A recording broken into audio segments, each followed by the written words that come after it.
और आपको विश्वास नहीं होगा कि इस बच्चे का फ्यूचर कितना गंदा होने वाला है। इस छोटे बाबा की सिचुएशन बिल्कुल भिखारियों के बच्चे जैसी है और इसी प्रकार ये सर्कल पीढ़ी दर पीढ़ी चलता रहता है। लेकिन इस अभिनव का खेल थोड़ा उन भिखारियों के बच्चों से भी खतरनाक है।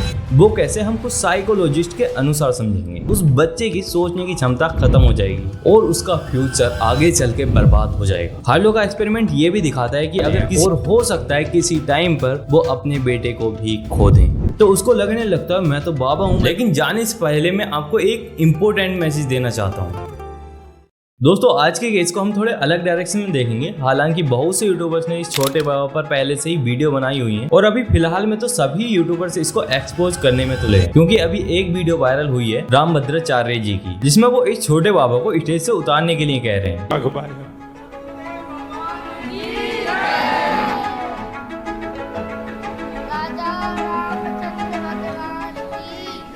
आप पर नीचे जाओ, इनको करो नीचे, पहले को। इस वीडियो के बाद कोई इसको गाली दे रहा है तो कोई इसको एक्सपोज कर रहा है। लेकिन दोस्तों, क्या आपको पता है कि इसमें गलती किसकी है? बाय द वे, आप सब जानते हैं, फिर भी आप कमेंट्स में इस बच्चे को गालियां दे रहे हो। मैं ये नहीं कह रहा कि इसको एक्सपोज मत करो, बल्कि मैं ये कह रहा हूँ कि इसको ना करके इसके पेरेंट्स को एक्सपोज करो, क्योंकि इस केस में इस बच्चे की गलती नहीं है और आपको विश्वास नहीं होगा कि इस बच्चे का फ्यूचर कितना गंदा होने वाला है। हो सकता है ये बच्चा आगे चल के डिप्रेशन में चला जाए या फिर अपनी लाइफ ही डिस्ट्रॉय कर ले, क्योंकि कुछ साइकोलॉजिस्ट के अनुसार, जिनके एक्सपेरिमेंट के बारे में हम आगे बात करेंगे, उनके अनुसार जिस बच्चे से उसका बचपन छीन लिया गया हो, उसको खेलने कूदने को नहीं दिया गया हो, उसकी खेलने कूदने की उम्र में पैसे मांगने बैठा दिया गया हो, जिस एज में आप कभी गिल्ली डंडा,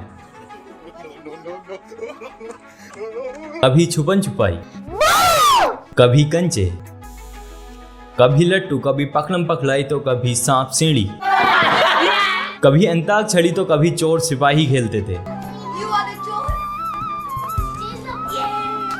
लेकिन इमेजिन करो, आपको ये सारे खेल खेलने को नहीं मिलते और आपको बाबा बनाकर पैसे मांगने बैठा दिया जाता, या फिर ये कहें कि पैसे मांगने की मशीन बना दिया जाता, जिसकी वजह से आपको आपके बचपन की खुशियां नहीं मिलती, जिस बचपन को आप कभी चाह कर भी भुला नहीं पाओगे। लेकिन अगर आप अभी भी ये सोच रहे हो कि आपको बचपन की खुशियां ना मिलकर पैसा मिल जाता तो कोई ज्यादा बड़ा फर्क नहीं था, तो आपकी सोच वीडियो के लास्ट तक पूर्णतः गलत होने वाली है। इस छोटे बाबा की सिचुएशन बिल्कुल भिखारियों के बच्चे जैसी है, जो पैदा होते हैं, मांगना शुरू कर देते हैं और जिंदगी भर सिर्फ मांगते रहते हैं, क्योंकि उनको ऐसा लगता है कि उनकी यही दुनिया है, इससे बाहर वो कभी निकल ही नहीं पाएंगे। और जब भिखारियों के बच्चे बड़े हो जाते हैं तो वो इतने गिर जाते हैं कि वो अपने हाथ पांव तोड़वा लेते हैं ताकि उन्हें भीख मिलना बंद ना हो, और वो कभी भी ये नहीं सोच पाते कि हम मजदूरी करके भी पैसा कमा सकते हैं। और ये किस वजह से होता है, ये सब आप जानते ही हैं, उनके पेरेंट्स की वजह से। और इसी प्रकार ये सर्कल पीढ़ी दर पीढ़ी चलता रहता है। अब आप कहोगे कि इस छोटे बाबा का कंपैरिजन भिखारियों से कैसे? तो देखो, इस चीज को अच्छे से समझने के लिए थोड़ा हम इस अभिनव की स्टोरी जान लेते हैं। आपने भी अभिनव की ये सारी वीडियो देखी होंगी कि वो कैसे हंस खेल रहा है, सिंपल कपड़े पहने हुए है, जो चीज भिखारियों के बच्चों को नहीं मिलती है। लेकिन कुछ दिन बाद इस बालक का व्यवहार कम्प्लीटली चेंज हो जाता है। इसके बोलने के तरीके से और कपड़ों के तरीके से ऐसे लगता है जैसे कि ये कोई साधु हो, और ये जो भी कहता है सब रटा रटाया होता है, जो कि इसके पेरेंट्स ने इसको रटाया होता है। ये सब आप जानते ही हैं। लेकिन अब एक टाइम के लिए सोचो, क्या इस अभिनव के फ्रेंड्स होंगे? क्या ये हमारी तुम्हारी तरह खेलता होगा? नहीं ना। और यही सेम चीज होती है भिखारियों के बच्चों के साथ। तो इसमें और भिखारियों के बच्चों में क्या ही अंतर है? जिस तरह अभिनव के पापा उसको ये लालच देकर सारा ढोंग रचा रहे हैं, उसी तरह भिखारी के बच्चों को भी लालच होता है बिना काम करे पैसा कमाने का। लेकिन इस अभिनव का खेल थोड़ा उन भिखारियों के बच्चों से भी खतरनाक है।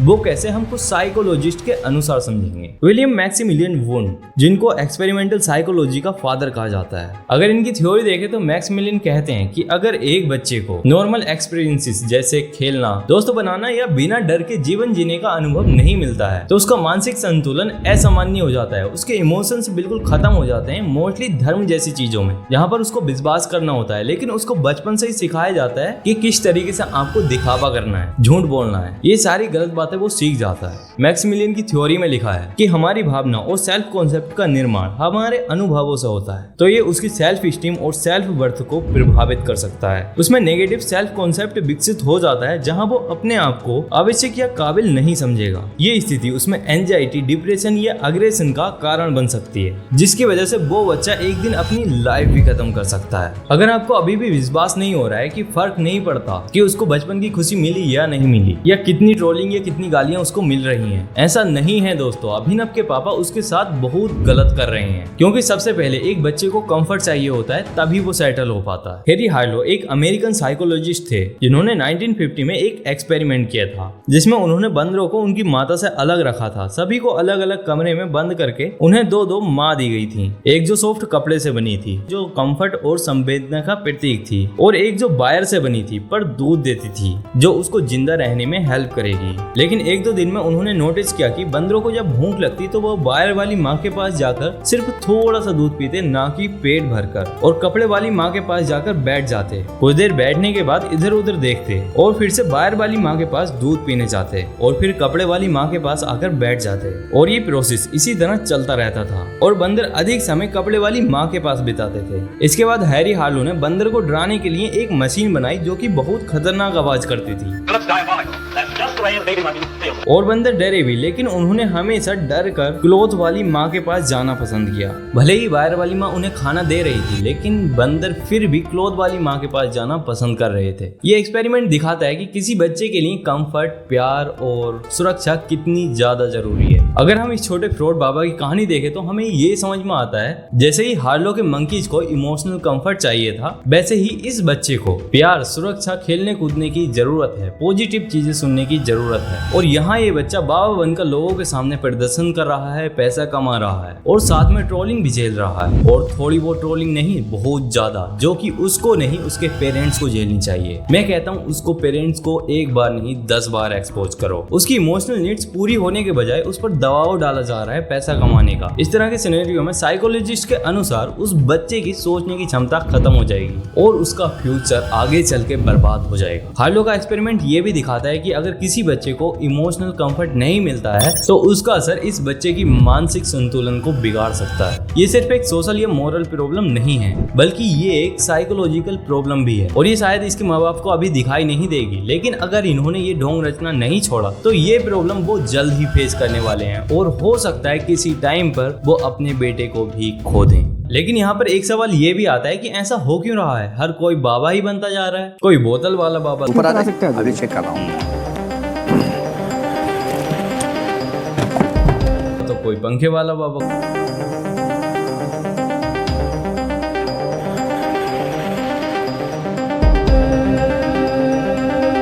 कोई बागेश्वर बाबा, कोई श्रीलंका बाबा, कोई गोबर बाबा। भाई सिर में दर्द कर रखा है बाबा ने। ऐसा क्यों हो रहा है? कभी आपने सोचा है? आप तो सिर्फ यही कहोगे ना, बिजनेस के लिए। हाँ, ये एक वजह है, लेकिन इससे भी बड़ी एक वजह है जिसको हम अंधभक्ति के नाम से जानते हैं। आई डोंट नो लोग इतनी जल्दी विश्वास कैसे कर लेते हैं, वो भी धर्म के मामले में। अब चाहे वो बच्चा ही हो या कोई भी। अगर आज इतने अंधभक्त ना होते तो शायद इंडिया में कई जानें बच जाती। इतने बाबा देखने को नहीं मिलते, इतने दंगे देखने को नहीं मिलते। और अंधभक्त भी दो तरीके के होते हैं। नंबर 1, जिनका ब्रेन वॉश किया जाता है, जिनको कहा जाता है कि दुनिया में कुछ नहीं है, सब मोह माया है, जिसके बाद वो संन्यास ले लेते हैं और उनके पेरेंट्स उनके आगे हाथ जोड़ रहे हैं। उनके पेरेंट्स रो रहे हैं कि अपनी जिंदगी में वापस आ जाओ, लेकिन फिर उनके पेरेंट्स उनको मोह माया लगने लगते हैं। वो माया में फंस जाऊंगा ना, ठाकुर जी का भजन नहीं हो पाएगा। भजन नहीं हो पाएगा जी। वो माया में माँ बाप है, घर द्वार है, भाई बंधु है, सब है। तो इन लोगों ने तो माने पिता ने जन्म दिया, लेकिन एक्चुअली वो मोह माया है जी। मोह माया त्याग दो, वो माया में क्या रखा है। नंबर 2, अगर आज कोई बाबा वाले कपड़े पहन ले तो लोग उसको देखकर उससे आशीर्वाद लेने आ जाते हैं, तो उसको लगने लगता है मैं तो बाबा हूँ, मैं तो बड़ा बन गया हूँ, और लोग उस पर खूब विश्वास करने लगते हैं। वो सिर पर हाथ रखता है तो सोचते हैं मेरे ऊपर भगवान ने हाथ रख दिया। उसके बाद से वो जय जय भी करने लगते हैं, जिससे और ज्यादा विश्वास बढ़ जाता है। और ये स्टार्ट किस वजह से हुआ? कुछ अंधभक्तों की वजह से। और जब 10 अंधभक्त एक जगह बैठे हुए दिखे तो लोगों को लगा भीड़ है, तो 100 अंधभक्त और आ गए, क्योंकि दूसरे बाबा से उनकी परेशानी का तो हल निकला नहीं, तो वो इस बाबा पर ट्रांसफर हो गए। और ये इसी तरीके से सर्कल घूमता रहता है, लेकिन किसी को कुछ नहीं पता कि कौन सा बाबा रियल है। कुछ तो इतने बड़े भक्त बन जाते हैं कि अपनी जमीन उन बाबाओं के नाम कर देते हैं, और बच्चों के ना चाहते हुए भी अपने बच्चों को उनके आश्रम में पढ़ने भेजते हैं, लेकिन बाद में पता चलता चलता है कि वो बाबा उनकी ही बेटी का रेपिस्ट निकला। दोस्तों मैं इस वीडियो को ज्यादा लंबा नहीं कर रहा क्योंकि आपका टाइम बहुत कीमती है, लेकिन जाने से पहले मैं आपको एक इम्पोर्टेंट मैसेज देना चाहता हूँ। अगर आप चाहते हैं कि कल को कोई और फ्रॉड बाबा एंट्री ना ले तो आपको अंधविश्वास करना बंद करना होगा, खासकर बच्चे बाबाओं पर। आप खुद ही सोचिए, एक बच्चा जिसे अभी अपनी जिंदगी का भी अनुभव नहीं मिला है, जिसने अभी एक किताब भी ठीक से समझ के नहीं पढ़ी है, उसको इस ब्रह्मांड का क्या ही पता होगा, उसको इस ब्रह्मांड की क्या ही नॉलेज होगी। मेरा तो सीधा कहना है, आप क्यों इन बाबाओं के चक्कर में पड़े हो, चाहे कोई फ्रॉड हो या सही। आपको इन बाबाओं की जरूरत क्यों है? क्या आपको अपने आप पर विश्वास नहीं है, या फिर तुम्हें ऐसा लगता है कि तुम्हारे घर ऐसा भूत बढ़ गया है जो तुम्हारे काम बिगाड़ता ही जा रहा है? तो मैं आपको बता दूं, भूत जैसी चीजें एग्जिस्ट नहीं करती हैं। काम सबके फेल होते हैं, किसी को पहली बार में सक्सेस नहीं मिलती। तुम कर्म करते जाओ सही डायरेक्शन में, फल की चिंता मत करो। तो आज से आपको प्रण लेना होगा कि आप किसी भी बाबा पर अंधविश्वास नहीं करोगे और ना ही आप किसी बाबा की रोस्ट वीडियो देखोगे, क्योंकि आपको सब पता है कि सब फ्रॉड बैठे हैं। बाय द वे, अगर कोई बाबा सही भी है तो वो आपकी हेल्प करने नहीं आएगा, आप खुद ही हो जो अपनी हेल्प कर सकते हो।